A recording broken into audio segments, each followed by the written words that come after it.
I'm looking at this from the resident standpoint. Our quiet suburban neighborhood is being targeted for 16 cell towers to be installed within 20 feet of our homes. North Potomac is being targeted for a total of 61 cell towers.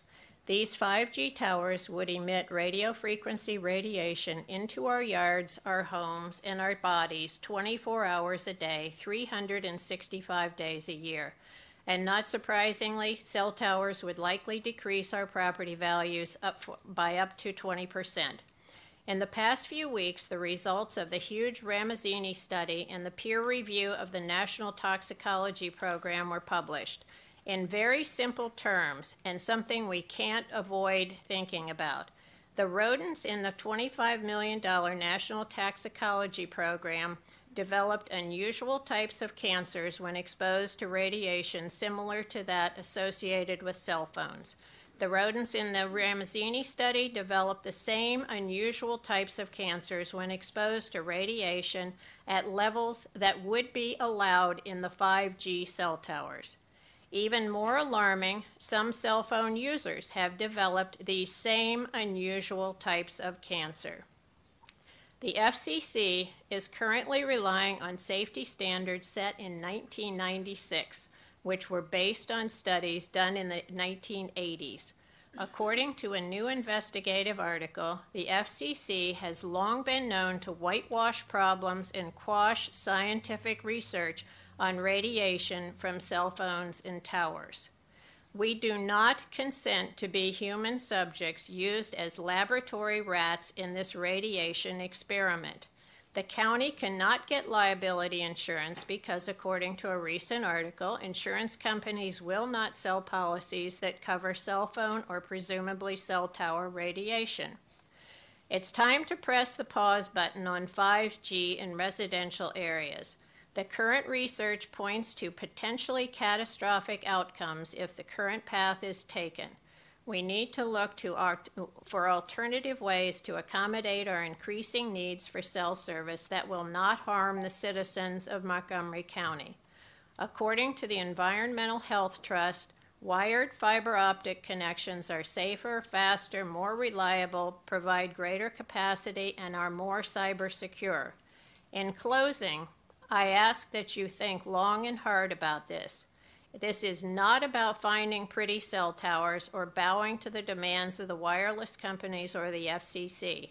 Your job is to legislate for the peace, good government, health, safety, or welfare of the county. Thank you. Thank you, Ms. Barron.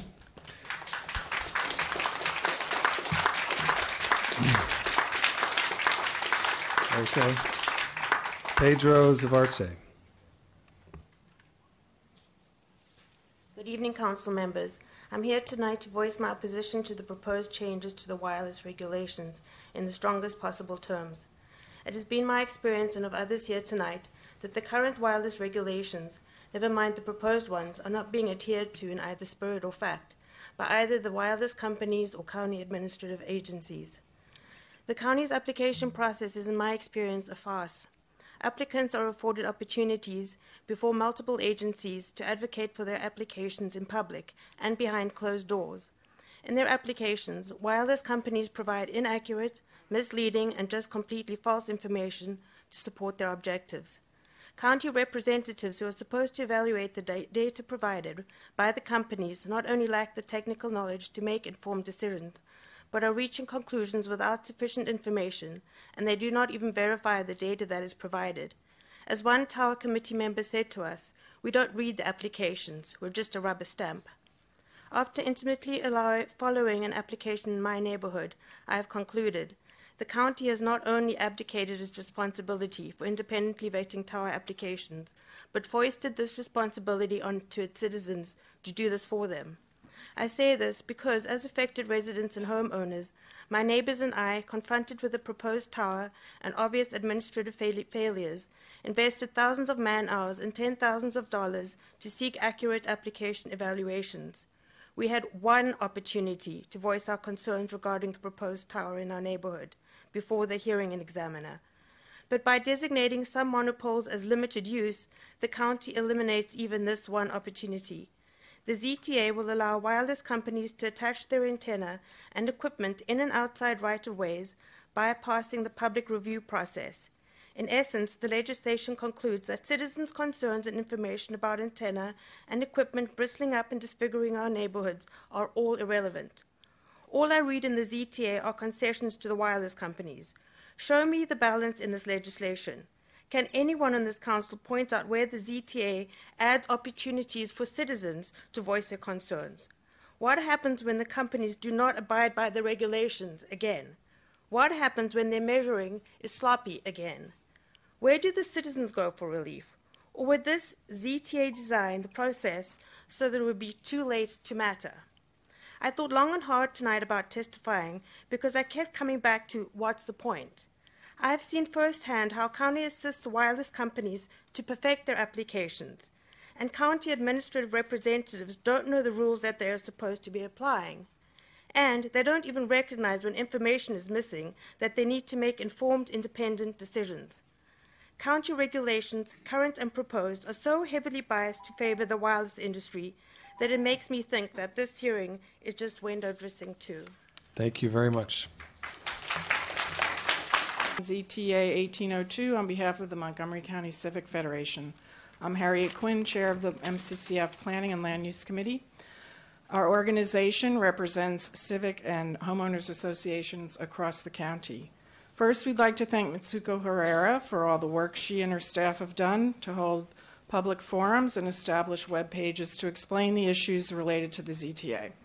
Some of our member organizations are located in neighborhoods with underground utilities, while others have above-ground utilities. MCCF supports maintaining public notice and hearings for these wireless telecommunications facilities. While this proposed ZTA maintains public notice for new poles, it does not for other telecommunications facilities. There is still more work to be done to craft a better ZTA that will not only accommodate wireless infrastructure, but also provide for adequate community input and maintain protection for adjacent residents and surrounding communities. During our March 12th meeting, our membership voted to oppose the ZTA in its current form, since it reduces public notice and due process for siting wireless facilities in residential zones, while also reducing setbacks from residences from 60 feet to 20 feet. Other local governments have designed their ordinances with community input and surrounding environment in mind, including in California, New York, Washington, and Illinois. Other local governments treat dwellings, schools, and hospitals as sensitive uses, deserving of special setback protections, and so should Montgomery County. Regarding the issue of property values, the county's own expert testified to the FCC that there is a negative impact on property values from these facilities. We can do better. First, we ask that you fix the current county review process for wireless telecommunications facilities. It appears that the Tower Committee does not have adequate resources, level of funding to handle the work that is required, and lacks sufficient oversight. This must be fixed before any new amendments to the zoning ordinance are adopted. Please take the time to understand the current process, what is being proposed by DTS, as well as what is being proposed by residents. Like others, we want fair, transparent, and accurate regulation of cell poles, towers, and antennas to minimize the adverse impacts to surrounding land uses, respect the aesthetic character of our communities, and protect the health and safety of all residents, no matter where they live. We look forward to working with you to craft a better ZTA. Thank you. Present, I'd like to touch on a few of the reasons that I oppose the ZTA. First, there are serious math problems. Building features like balconies, bay windows, and porches may extend many feet into the setback, and antennas may substantially protrude from the poles. So the space between poles and homes can completely be absorbed when the ZTA provides only a 10-foot setback, and about 2/3 of this space can be consumed when the ZTA provides mere 20-foot setbacks. The setbacks are insufficient. And the Spectrum Act allows WTFs, wireless telecommunications facilities, to be subsequently expanded. Eligible facilities in the rights-of-way can be expanded 10 feet in height and 6 feet in width. Outside the rights-of-way, they can go up 20 feet and out 20 feet. This could have serious unintended consequences. My second concern is that in shifting to limited uses, this ZTA skirts conditional use protections. A conditional use application requires community notice and consideration of residents' comments in the review. There are no parallel limited use requirements, even when a proposed WTF would be close to a home. Also, conditional uses have no use it or lose it provisions. A wireless telecommunication facility conditional use application must be processed and installed or scrapped. But nothing keeps a limited use application from going stale after the required Tower Committee review. This can erode community protections and encourage speculation. My third concern is that the ZTA cedes more authority to agencies that have demonstrated that they are not up to the task. Their multiple blunders and broken systems are responsible for the fiasco at 7800 Brickyard Road, and more recently for improperly green-lighted applications next to homes in the Gaithersburg and Langley Park areas. Lastly, county experts are on record that these WTFs diminish home values, that applicants cut corners and make dangerous safety errors, that an antenna on a utility pole 20 feet or so from a home may exceed RF emission standards, and that we need to proceed with caution until FCC RF emission standards are updated. A recent message from staff said, "We look forward to working with you to craft a local solution." Me too. A ZTA should not sacrifice safety, aesthetics, or property values. It should ensure transparency, proper notice, and consideration of residents' concerns, and it should protect all residents. Other jurisdictions do it better. We can too. Thank you. I don't know how I missed. I never made the connection that the acronym for these was WTF, but I really feel you on that point, I gotta say. Applaud your public hearings. You never know what's going to come forward at a public hearing, you know. Lisa Klein. That's a good segue, actually. My name is Lisa Klein. I live in Gaithersburg, and I'm here to express sincere disappointment that setbacks from schools and daycare centers were not built into the new draft of the ZTA. I have asked kindly, stubbornly, and frequently, and tonight I will push on, just like my friends at the telecom industry, like Mr. Donahue here. They have their reasons for deploying cell facilities fast and furiously. I do respect them.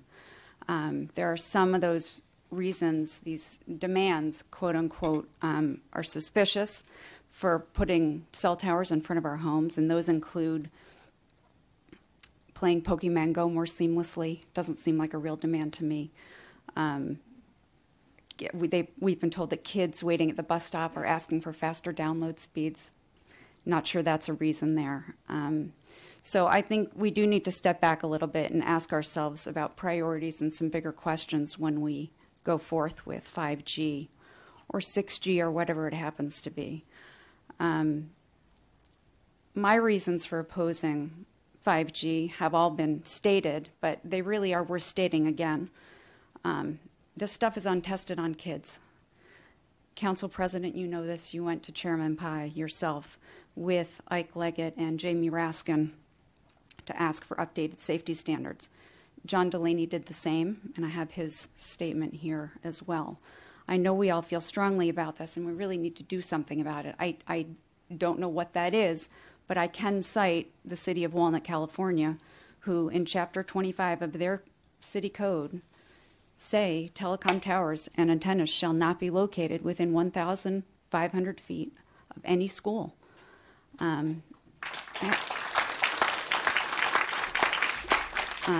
Hempstead, Long Island did the same thing, and you'll find that on 142 as you want to read through their zoning and regulations, and they say the same thing. They add homes, and they add homes of worship to that list as well. So cutting and pasting is one way to approach this. They've already done it. I'll also add that I got an e-blast yesterday on this Council Connection, it's called. And Council President Reamer, you say we're doing everything we can to promote safe work environments. And that's great. But my kid works at school. So how are we going to protect him and all the kids in the county from occupational hazards?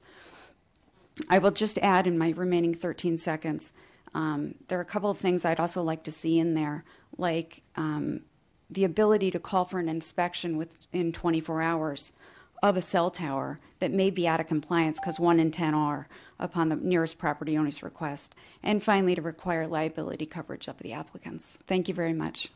Thank you, Lisa.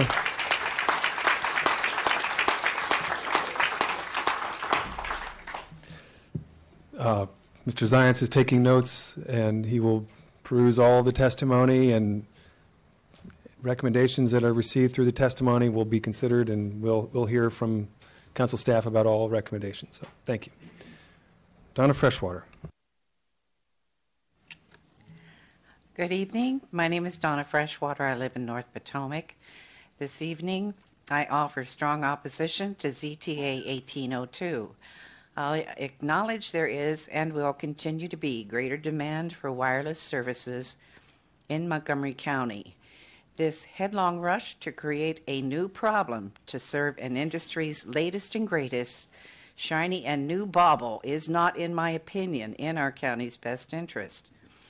5G is still in early stages of development. It is simply a conglomeration of ideas that have not yet been formed into one accepted standard. A great deal of research remains to be done to solve the problems of short signal distance, surface penetration loss, attenuation, and weather-related vagaries interfering with the reliability of a 5G signal. We should demand that industry do their due diligence. We need to see a universally agreed upon 5G standard. Show us they've performed stringent testing under independent oversight. Show us conclusions and recommendations of independent scientific reviews.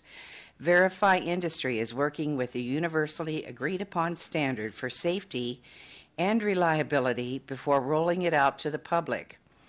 Industry demands we allow their 5G edifices to be placed in commercial and residential areas right now. Yet the current tower and transmitter designs, with their attendant auxiliary equipment cabinets, are a brute expression with no subtle artistic accommodation given to commercial districts or residential character. Historically, the wireless industry has inflicted a reality that is far different from the artist renderings submitted with their applications. They can and should be required to do better. I was and still am an early adopter. I received my Bachelor of Science in Information Systems in 1991, where I learned to program in COBOL. I guess that makes me a dinosaur. It does not mean I am a Luddite. I've loved all the gee whiz and cool stuff and ideas since the first brick phone. But in a sense, I've grown up and now believe that just because we can doesn't mean we should. These untested technologies are, at this time, not ready to be unleashed into our lives. Thank you.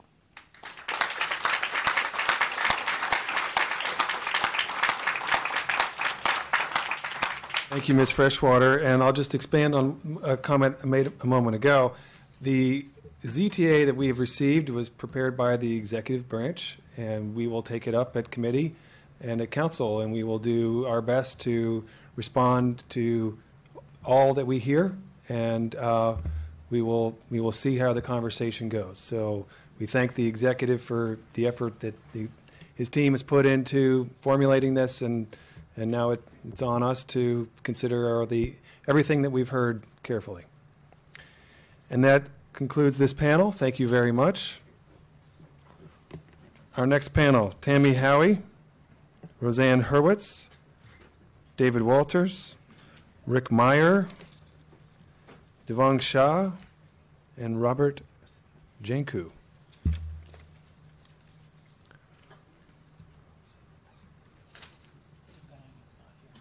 Okay. And Tammy Howie is up first. You may begin when you're ready. Or is Tammy Howie not here? Okay. Roseanne Hurwitz. Good evening. Thank you for providing the opportunity for public comment on ZTA 1802, a proposed amendment to the Montgomery County zoning ordinance to revise the standards for antennas and allow telecommunications towers to proliferate in our residential and school communities. I am opposed to this measure for the following reasons. First, I am concerned with the nature of public notice given those individuals with property next to these communication towers. Will they be notified of their selection? Can they object? Can they reschedule?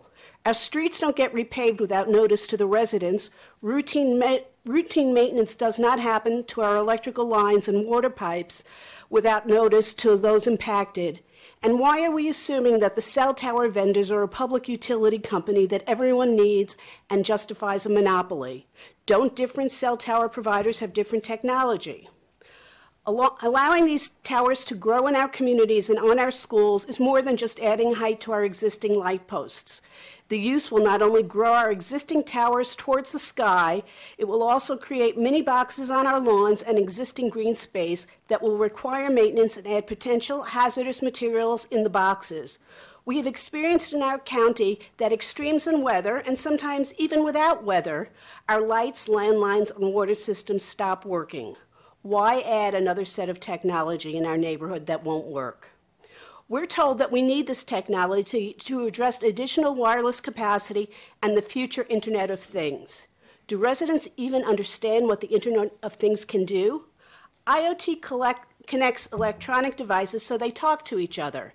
Your umbrella will flash if the weather reports predict rain. Your pill bottles may prompt a reminder to take that extra pill.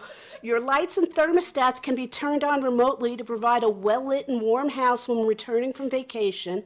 And a toothbrush can report to the dentist about your brushing habits. Perhaps we should learn from LL Bean, a company that recently decided against embedding a tracking device in its clothing that would report back to the company on the use and care of its apparel once owned by the consumers. Tracking devices, once used to monitor the activities of criminals, may instead become the big brother watching over all of us. Finally, what happens when these towers are obsolete, are damaged, are knocked over, and are damaged? We have unused technology already populating our schools and abandoned cell tower farms throughout the county. We know technology advances and evolves, and what sounds promising today will likely be outdated tomorrow. Yes, ZTA proposes that structures will be removed as they are replaced, but what happens if the technology itself becomes outdated and technology 6G or 8G does not require aerial poles? The county council should follow the lead of the state legislature and delay moving forward with these plans to bring these cell towers to our community until our leaders and our community fully understand the risks and benefits. Thank you.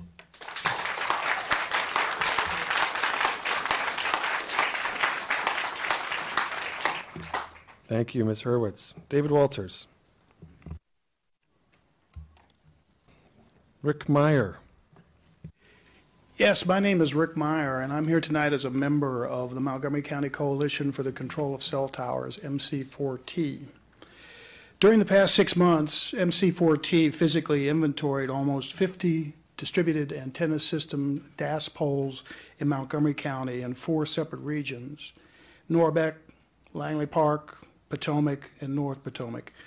By our count, there are only about 80 or so of these distributed antenna system poles in the county currently, so we got a pretty good measurement of them. We think the county should be very interested in our data because I think one thing that's missing from this discussion tonight is data. So let me quickly tell you in very 30,000-foot view what we found. At least 9, that would be almost 20% of the 50 poles we surveyed, and probably at least 10 were installed in the wrong locations. That would be locations that were never approved by the Tower Committee. Some of those poles do not appear on official Tower Committee maps. 3 of those poles, and probably more, were installed without mandated conditional use hearings. We say probably more because some of the poles that were moved to alternative locations would have been subject to conditional use hearings had they been properly reported. There were at least 24 cell poles that were taller than the existing poles they replaced. And at least of that number also in nonconformance with the height limits authorized by the Tower Committee. Several of the replacement poles are double, yes, double the height of the pre-existing poles. I just want to quickly explain that what we found most unbelievable as we worked with the Tower Committee and with the county council, with the county government, was that there is 0 post-construction inspections on cell poles. And when I say 0, I mean absolutely none. And because of that, neither the Tower Committee nor the Department of Permitting Services have ever cataloged the information that I just gave you, and there has never been any attempt at compliance enforcement on any of these errors. Now, mind you, 50% of the 50 poles that we found, almost half, were in some way or another non-compliant. Now, tonight, county staff is asking you to be able to accelerate even further installations of poles without first fixing the problems that are already there. We deserve better in Montgomery County. We would like to work, MC4T would like to work with the county council to build a world-class towers and antennas ordinance that adapts the best practices of other innovative local governments. Those best practices are absolutely not included in 1802. We urge you to vote no.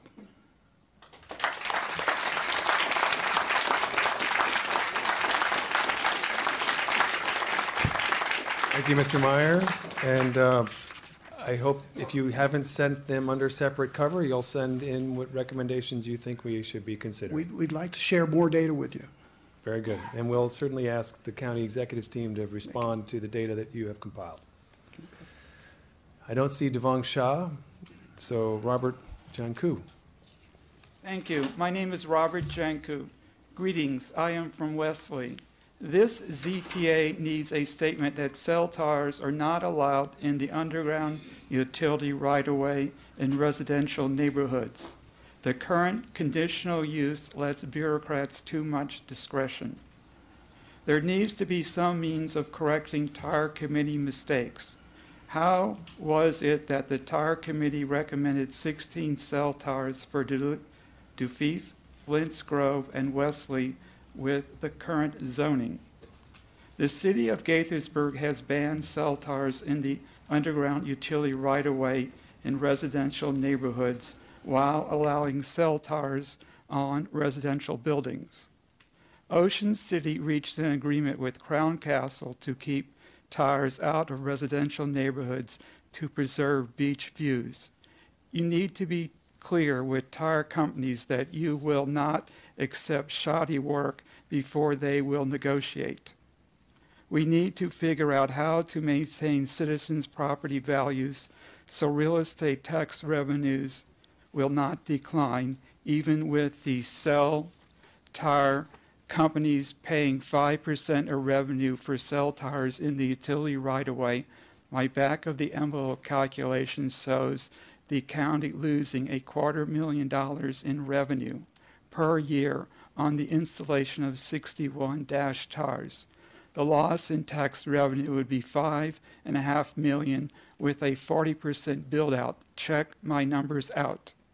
This ZTA is about cost shifting from cell companies to homeowners in the county. The 4G and 5G technology exists to have minimal impact. The question is whether the council will support a quality cell service or a shoddy service. Should the FCC preempt county rules, the county should sponsor a conference on the effects of cellular signal radiation on a human. Have cell tower companies pay for signal blocking window treatments for those residents that want protection. Hold a referendum for citizens to vote on a special tax district to pay for neighborhood Wi-Fi, thus putting the kibosh on cell towers. Sue the FCC over reduction in tax revenue. For more information, see my supplemental document. Adding a clear statement that cell towers are not allowed in the underground utility right-of-way will alleviate citizens' concerns. Thank you for giving me the opportunity to speak to you on the zoning text amendment 1802. I would ask that you vote no on this amendment. The amendment does not protect us against the lack of accountability of the wireless industry. The wireless industry will present itself differently depending on its goal. In a setting like here this evening, when the industry is speaking to the community and the local government, it emphasizes that it wants to give everyone good service and get ahead of the 5G rush by dotting our communities with small cell towers so connectivity will be there when the technology is ready. However, when the industry is speaking to its own shareholders and for its own benefit and protection, the conversation is very different. In their publicly filed documents, these companies are informing their shareholders about significant financial loss that could occur due to claims regarding the health effects and certain cancers relating to radio frequency radiation. These companies also tell their shareholders that they are unable to maintain any significant insurance to cover the risk of radio frequency emissions and negative health effects. These companies are asking for unrestricted rights to scatter radiation broadcasting structures throughout our communities. The current towers that we have, let alone the hundreds of new 5G small cell towers, are not being monitored by the FCC for compliance with its own very outdated standards, and it's unclear to what extent they're being monitored by the wireless industry itself. Crown Castle, in its most recent annual report, says that it has compliance programs and monitoring projects to help assure that they are in substantial compliance with applicable environmental laws. I don't know what substantial compliance means. Is that 50%? So I don't know what that means. How much extra radiation would a child have to be exposed to before Crown Castle is beyond the substantial compliance parameter? These wireless companies will neither guarantee that the products they have are safe, nor can they get insurance coverages to protect us if they are not safe. The lack of knowledge surrounding these cell towers is either so low or the health risks associated with them are so high that insurance companies do not want to insure for radio frequency radiation harm. In fact, there are several large insurance companies that have come out and categorized these types of risks as high impact. These companies care about their shareholders and their revenues, and that's fine. They should be allowed to make a profit by selling safe products. We're relying on you to level the playing field by being our check and balance and asking yourselves if you're okay with having Montgomery County residents subsidize the potential liability exposures of the wireless industry, which could be catastrophic. To be clear, these are companies that know enough to be worried about the risk of their products. They know enough that the insurance industry either cannot or will not underwrite them, and they do not care enough about the people potentially affected to find out. Thank you, Ms. Button.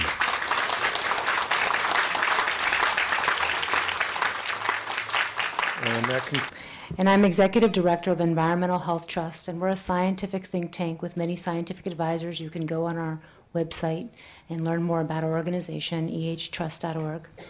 We work nationally and internationally on the issue of radio frequency radiation and 5G small cells. And I just was in North Carolina at the National Institute of Environmental Health Sciences, where I, along with many expert scientists, both presented and listened to the experts' conclusions, which were, and I quote, clear evidence of carcinogenicity. That means it causes cancer, and the scientists are clear that the cause of it was the schwannomas, the heart tumors in the male rats, was from radio frequency radiation. In addition, they found some evidence of cancer in terms of the brain cancers in the male rats. What happened at that meeting was the scientists reviewed the technical reports, and a peer review panel made recommendations about the data before them. They also found statistically significant as well, damage in the heart tissue, cardiomyopathy in both male and females, in addition to DNA damage in various brain regions. Now, the Ramazzini Institute study that was mentioned previously, that was published a few weeks earlier, they used radio frequency levels that were much, much lower than the National Toxicology Program study that I was just discussing the findings from. And they found the same unusual tumors, the schwannomas of the heart in the male rats. Now, when scientists see the same tumors in studies done in different laboratories miles apart with the same agent, this is called a reproducible finding. And it is not by chance, it is not by coincidence, especially because we find the same tissue type tumors, the tumors of the same histopath, in humans who have used cell phones extensively to a certain part of the head. Now, the Ramazzini Institute study, I would like to clarify, was specifically at levels that are allowable in this country of radiofrequency radiation from cell towers.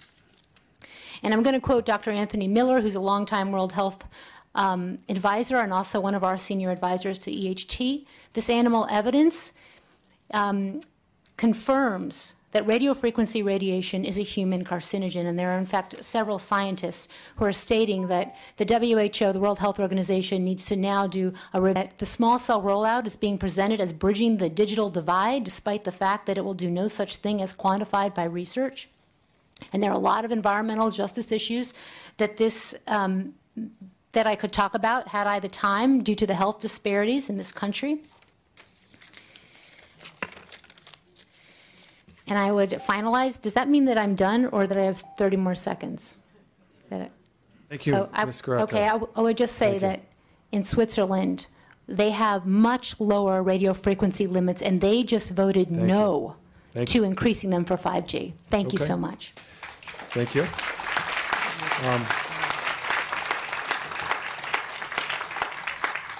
Meredith Wellington.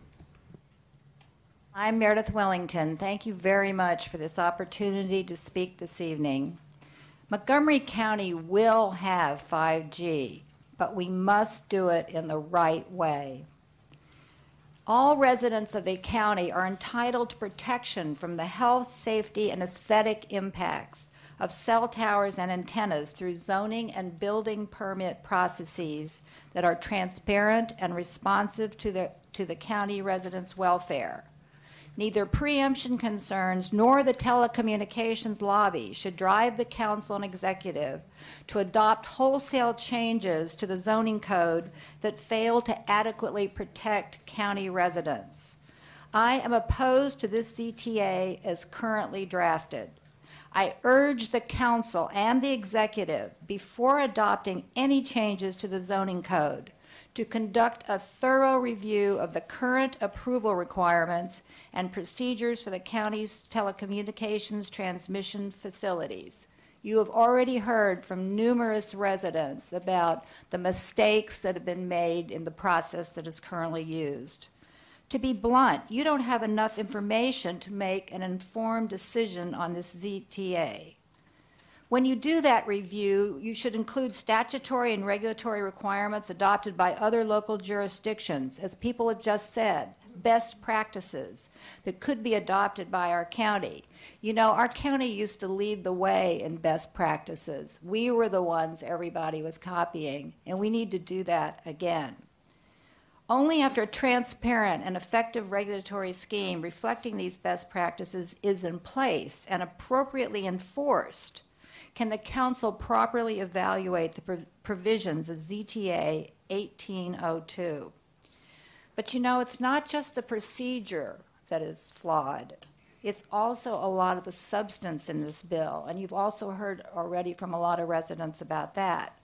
But for example, there are no spacing requirements between poles and public rights-of-way.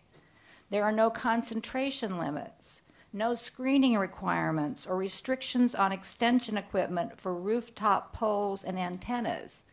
And yet, this ZTA would strip the rights of citizens through the conditional use process to have a chance to testify and bring forth information that could make a difference to the health and welfare of county residents. Thank you.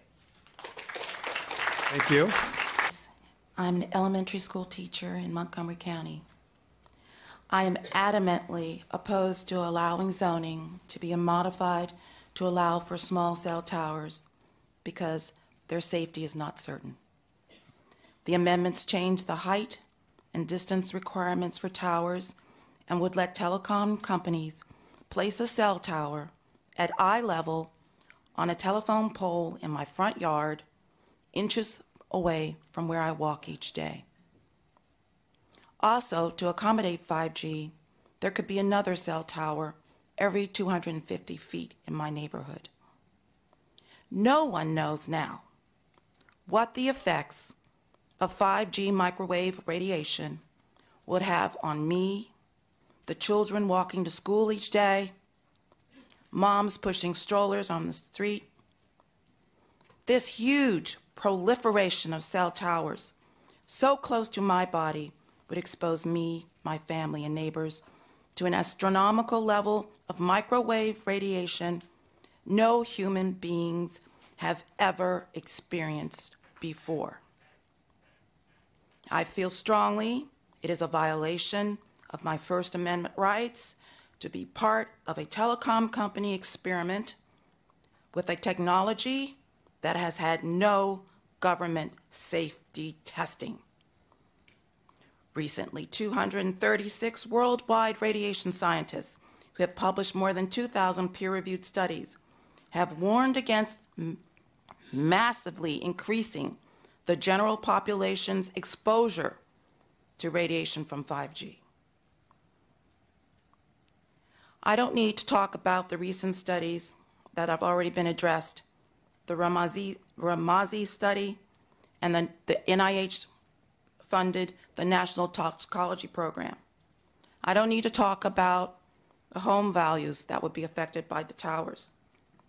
I realize that you have a gag order. We all have a gag order to be able to talk about the most serious thing about this product, our lives.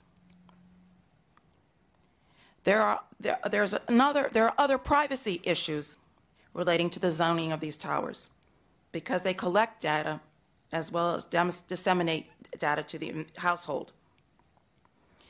Telecom companies are just beginning to address the hacking and cyber attack issues connected with this wireless technology. Citizens have a right to be concerned about the safety of their private information with this wireless 5G technology in the hands of telecom companies. Lastly, I think the zoning amendment gives away community control to large telecom companies at a time when many communities are choosing to set up and operate their own high-speed broadband fiber optic services to ensure safety, privacy, and equal access to all. Thank you, Ms. Prince.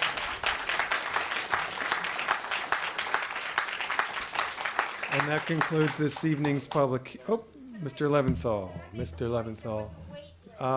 Sorry, thank you, Mr. Leventhal. Mr. Zients, I just want to clarify.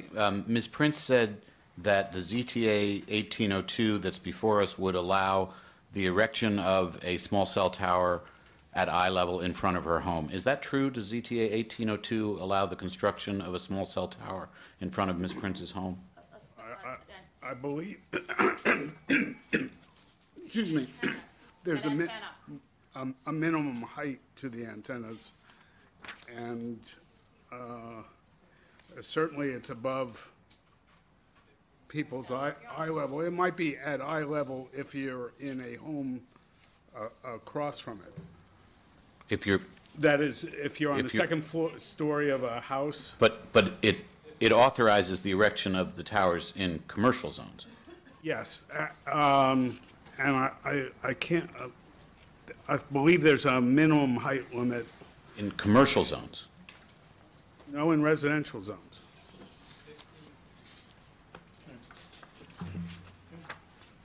And Okay. I'll find it if I get some time.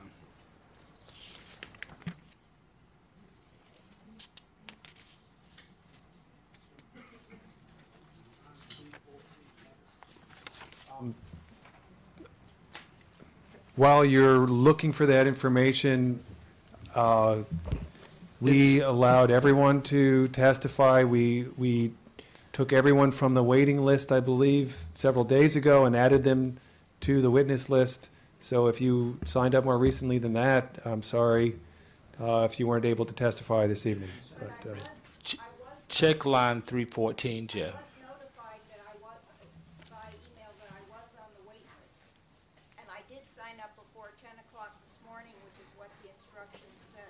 Thank you. I regret that you weren't able to testify tonight, but please send in your written comments and we'll have them and we'll consider your points. Still looking for the answer? I'd like to have just a few minutes. You've had several now already, yes, thank you. But not to address the issue. Are we still, yes. I'm waiting for Mr. Leventhal to release us, I think. No, I'm through. Okay. If I got the answer to my question. Thank you. Mr. That's a different, yes. The FCC has a proceeding that now that's looking at local regulations and zoning codes and building codes, and they're potentially going to adopt something that would preempt us in a similar manner to how the state law would have preempted us. It's a violation of human rights. I mean, I think you can continue to Thank you, Ms. stand up. Thank you, Ms. Grotto. What the council would need to get into health effects is a change on the congressional legislation. It needs the act of Congress to be amended. It needs an act of Congress. I think Justin Mack is here from Mr. Delaney's office. We'll be looking to you to lead the charge in Congress. Sorry, not Justin Mack, Kevin Mack. Thank you very much. Mr. Berliner.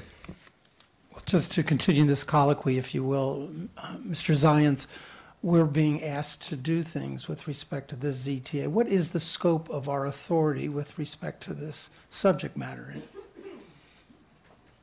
You still have general police powers on how you wish to control the regulations for things that do not affect public health due to radiation. So there are safety concerns where these poles can be regulated. That is within your purview. You can certainly regulate height and setbacks to this. You can do things that are standard to zoning. Thank you for that clarification. Very good. Thank you very much to this panel. Appreciate your being. Mark?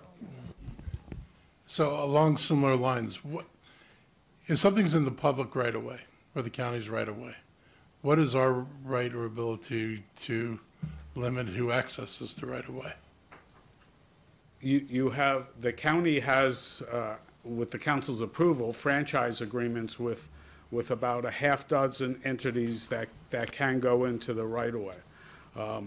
They are subject to DOT safety checks on that, but you have given some authorities for people to enter the right of way already.